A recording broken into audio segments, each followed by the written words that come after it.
Senador Lito Lapid, talagang titirado rin na mismo ni Idol Raffy Tulfo, sapagkat siya umano ay nagtatago o nagbabalat kayo dahil siya pala ang kinikilalang founder ng isang illegal gambling dito sa Pilipinas o mas tinatawag na POGO o Korporasyon ng Pagcor, na kung saan ibawal at ipinagbabawal talaga dahil naloloko ito ng mga Pinoy.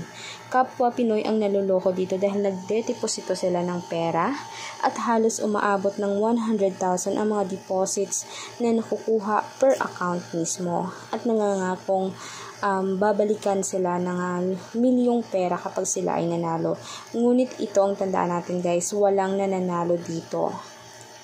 Bale sa umpisa lamang pinapanalo niya ang mga depositor, pero talagang mas lalo kayong na-addict, mas lumalaki talagang talo. Dahil marami na talaga ang nag-witness at mismong nagre-reklamo na sila ay nakuna na ng pera at mahigit ng milyon-milyon ang nakukuha per account. So kung iisipin natin, ilang milyong Pilipino dito ang nakatira sa Pilipinas. Kaya ganun din karami ang mismong naluloko ng mga pogo na to. Kaya karapat dapat na sila ay makulong at magbayad sa kanilang mga panlulokong ginagawa sa Pilipino.